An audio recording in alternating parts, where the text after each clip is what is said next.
everyone, welcome to week 2 of our Big Questions series where we talk just about that, your questions that you probably have swirling around in your brain. And so I want to start by telling a story of someone I really looked up to. And if you have an older brother or sister, you probably know the feeling of wanting to be just like that, especially when you were a kid. You go through phases when we go through phases when we look up to siblings that are ahead of us. And they can do no wrong, and their attention means everything to us. That's why when my older brother got really good at track, I decided that I wanted to try that sport. And so he did he did track all through high school and did really well in races. And I had high hopes of winning races just like he did. And after a try at track in 6th grade, I quit because I wasn't getting first place and I hated losing. And it's why when he started to intern at the church that I grew up in, I saw it as an opportunity for me to do the same thing. I saw that everyone liked him and they thought that he was super funny. And so to me, I could live up to his comedy and everyone would laugh at my jokes too. But I didn't really stick to jokes like he did, and people more laughed at me than with me. And so looking back, I realized that some of me imitating and copying my brother was because I looked up to him. But it was also me trying to figure out who I was. Was I supposed to be just a younger version of my older brother, or was I supposed to be someone different with my own interests? I may not have used these words, but there was a big question that I was asking. Who am I? Like me, you might not actually use the words, who am I, but you may have wondered or thought about some version of that question. What we're really asking about is our identity. Identity is what makes us us. It's what makes us unique and causes us to be different from everyone else. And if you're like me, you can sometimes struggle to even begin to understand how to answer this question. And the tricky thing about identity is that most of the time, we're not asking the question with just ourselves in mind. We're deciding who we are based on what the people around us think of us, or based on who they are. And we can tend to base our identity on what others expect of us. We think about what other people want us to be or need us to be, and we constantly feel the pressure to live up to expectations of family, of friends, of teachers, and coaches. Our parents want us to be responsible, so we see responsible as being part of our identity. Or a coach wants us to be a leader, so we make that part of our own identity. It's not who we actually are as much as it is what people think that we should be. At the same time, we tend to base our identity on areas where we feel judged by others. We see ourselves through the lens of being not enough or whatever they expect from us. Like we're not blank enough. We're not funny enough. We're not tall enough. We're not confident enough. We're not smart enough. The list goes on and on and on, and we define who we are based on areas where we feel like we don't measure up.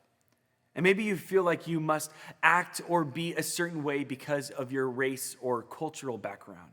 And for you, maybe you realize that you're more than the label or judgment others have placed on you, but you're not sure what that means or looks like. You just know that what others have given you is an incomplete picture, and there's more to you than that. Also, we tend to base our identity on our image, how we appear to others. Others see us as the star athlete, so that's how we see ourselves. Our teachers see us as a below average student, so that's how we see ourselves. But no matter how we would explain our identity, the question for all of us is the same. It's really the question underneath, who am I? And this one big question feeds our insecurity. It drives the decisions that we make, and it determines the friends that we have. And the question is, am I enough? And some of you may answer yes to this question, but you'd probably say, yes, I am enough, but... And you may be quick to point out the areas where you're not measuring up. Because let's be honest, the areas where we don't measure up seem to take up a lot more thinking than the areas that we do right. Others of you may answer the question by saying, no, I'm not enough because no matter what anyone tells us, we just have a hard time believing that we could ever be enough. However you'd answer that question, here's the good news. What we talk about today has a potential to be a game changer for you in the way that you answered it moving forward. I probably don't have to tell you this, but people have been wondering, am I enough, since the beginning of time? And today we're going to look back at an interaction between Jesus and a group of people in the book of John, which is one of the 4 books in the Bible that talk about Jesus' life on this earth. And so in John's book, he records a miracle that Jesus performed. And let's check it out in John 6, 1 through 7. It says, after this, Jesus went across the sea of the Galilee Sea, that is the Tiberias Sea. A large crowd followed him because they had seen the miraculous signs that he had done among the sick. Jesus went up a mountain and sat there with his disciples. It was nearly time for Passover, the Jewish festival. And Jesus looked up and saw the large crowd coming toward him. And he asked Philip, where will we buy food to feed these people? And Jesus said this to test him, for he already knew what he was going to do. Philip replied, more than a half a year's salary worth of food wouldn't be enough for each person to have even a little bit. All right, so right away, there's a problem. Jesus could tell that the people are hungry. And the disciples are freaking out, and I would be too. Like, how are these guys going to eat? Hungry people become hangry people really fast. So the disciples are wondering what to do. And none of the disciples make enough money to buy enough food to feed all of these people. But Jesus doesn't seem worried. So check out what happens next in verse 8 and 9. So one of his disciples, Andrew, Simon Peter's brother, said, a youth here has 5 barley loaves and 2 fish. But what good is that for a crowd like this? Andrew mentions that there's this youth, like someone like maybe probably like you, who has some food. And we aren't even told if this youth is a boy or a girl. It's just a young person, maybe even a child though. And in the first century culture, that would have made this kid not so valuable in the eyes of society. In fact, children tended to be viewed only as property. They weren't anything special. And the only value that children had was in what they could do for their family. But there's something else to notice. The young person didn't have regular bread. He or she had barley bread. And it's interesting that John decided to include that detail. Because back then, this was the kind of bread that people who were poor ate. This was the kind of bread that you ate when you didn't have a lot of money or status. And this youth, this child, obviously didn't come from a family with a lot, but he or she was willing to use what they had anyways. And so John continues in verse 10 through 15. So Jesus said, have the people sit down. There was plenty of grass there, and they sat down, about 5,000 of them. Then Jesus took the bread. When he had given thanks, he distributed it to those who were sitting there. He did the same with the fish, each getting as much as they wanted. When they had plenty to eat, he said to his disciples, gather up the leftover pieces so that nothing will be wasted. So they gathered them and filled 12 baskets with the pieces of the 5 barley loaves that had been left over by those who had eaten. When the people saw that he had done a miraculous sign, they said, this is truly the prophet who is coming into the world. Jesus understood that they were about to come and force him to be their king, so he took refuge again alone on a mountain. Okay, so Jesus did something miraculous, something extraordinary, something that someone with supernatural power could do. And he took a little bit of barley bread and fish, and he fed the whole crowd. There ended up being so much food that there were even leftovers. And that's a crazy miracle. And Jesus is the obvious hero of the story, but John makes it a point to draw attention to a different hero. And the youth in the story, which is not even given a name, and not coming from wealth or privilege, not having a lot to offer, the youth was still featured front and center. And I wonder if John doesn't want us to forget the role Jesus allowed this kid to have in the story. Jesus could have provided the food with no help at all. I mean, he made blind people see, and he brought dead people back to life, and it wouldn't have been and taken much to bring food out of nowhere. But that's not what happened. Jesus takes the food from a barely noticed child and makes the child a part of the story taking place. Why? Because Jesus knew who this kid was. This child was made in the image of God, and that alone made this young person a part of the story we're celebrating. Jesus wasn't limited by what this kid had or didn't have, and the same is true for us. Jesus says that what we have and who we are is enough. So think of it this way. You don't have to prove that you're enough. So let me give you an example of this, all right? You see, we struggle with feeling like we're enough. For example, take your grades, for example, all right? You may not think that you're the smartest person. You may not think you're the smartest person in the world at all, but in your mind, there's a certain level of success in this area that will be enough for a teacher or a parent or a step-parent or a guardian to approve of. You might even go just a little bit above it, right? And so they'll be super happy with you when that happens. Or take the extracurricular things that you are involved in, okay? So we're going to pour this in here. It could be you're trying to be one of the best players on the team or one of the best actors in the play. And there's kind of this line that's enough. You have a certain expectation that you have for yourself, or maybe possibly a coach or a director has placed on you. And that equals a good performance in that role. And if you can do what you're expected to do without messing it up, you're still going to be enough. You might even go a little bit above the standard, and that's good. And they're going to be happy with you, right? And this happens in so many areas of life. We believe that success and great performance inevitably leads to being liked and accepted if we're funny enough, if we're smart enough, if we're skinny enough, if we're trendy enough, if we're fast enough, if we're pretty enough, if we're strong enough, if we're winning enough, if we're successful enough, or even if we're Christian enough, then we'll be enough, right? But there are some challenges with this mindset.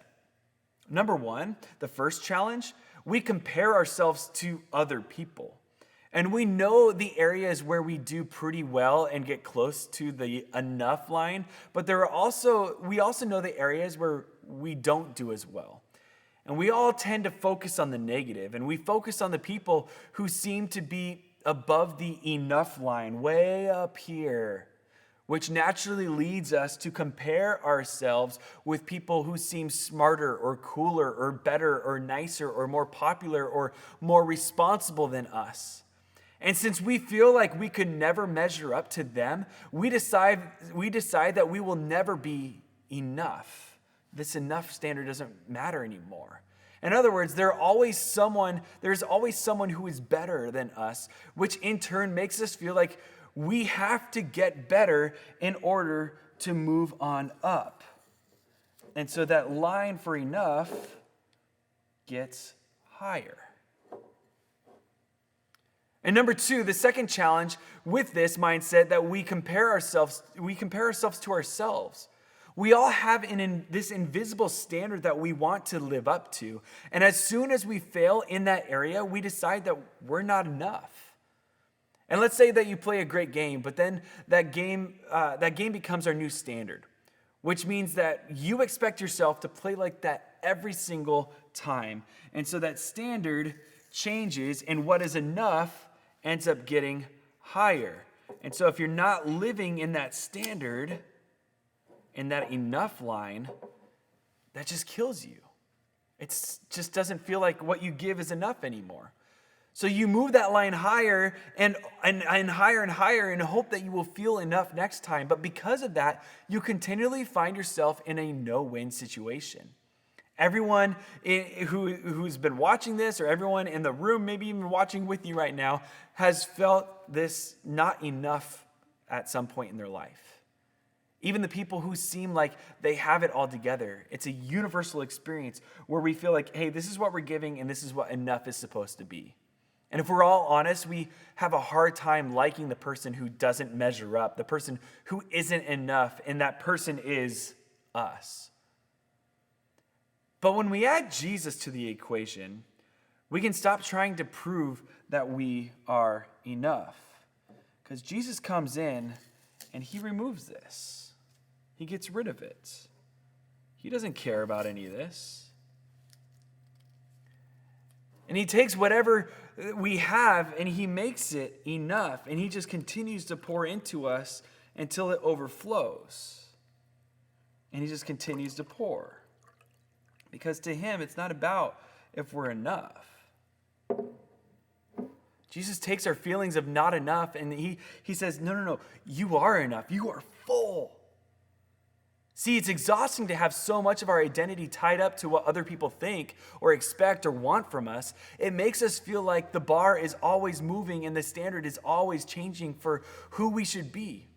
We may be enough in this situation with this person today, but what about tomorrow? Who knows? All right, so that's the end of my little explanation. Which is what makes what Jesus says and does such good news for us. His love for us doesn't change. He isn't temperamental. Jesus isn't waiting to see how we perform. He isn't wondering what we can offer. You are enough because Jesus says that you are enough. The feeling of not being enough is a normal part of being human. At some point or another, we'll all deal with it. In response, we may try to prove that we have what it takes, and we practice harder and study harder and work harder and put in more energy, and we try to prove to people that we're the best athlete, the most accomplished student, or the employee of the month, or we try to hide so that no one notices. Feeling like we're not enough feeds our insecurities, so we do everything that we can to keep people from seeing it. So what can we do when those feelings come up? Start by asking yourself these questions. Number one, where in my life do I feel like I am not enough? Around friends, at home, when it comes to grades, sports, at church? And number two, when I don't feel like I am enough, do I tend to respond by hiding, proving myself, or something else?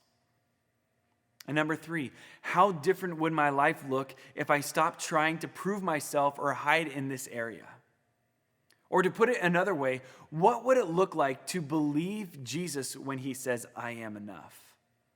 Or number four, when I feel that way, how am I going to remember that I am enough?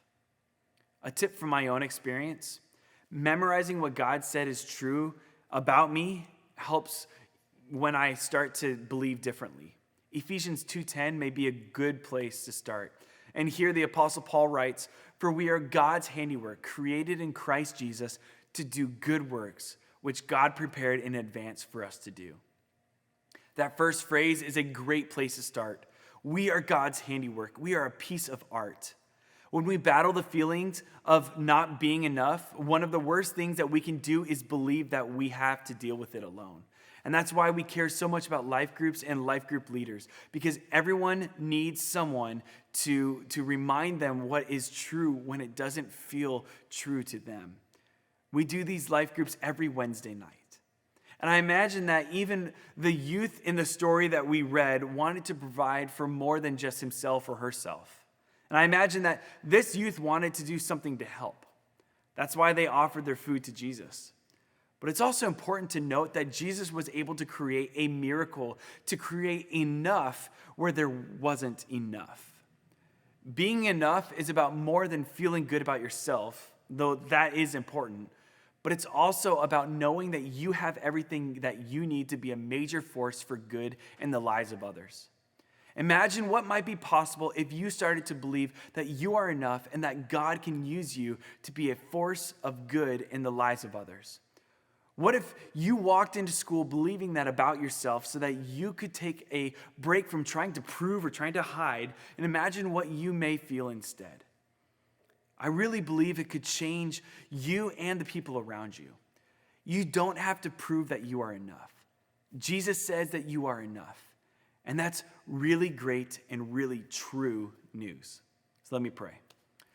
Father, I just thank you so much that you pour into us, that you are the one who says that we are enough. God, I pray that we don't feel like we have to act a certain way or we have to be a certain way, but we can just accept you, we can trust you, and we are enough because of you. So God, I pray that as we receive that you just start to change us. You start to do things in us so that we can just feel confident in knowing who we are in you and that we are enough. We love you, Jesus, and we pray this in your name. Amen. Thanks, guys. We'll see you next week for week 3 of our series, The Big Questions. Bye, guys.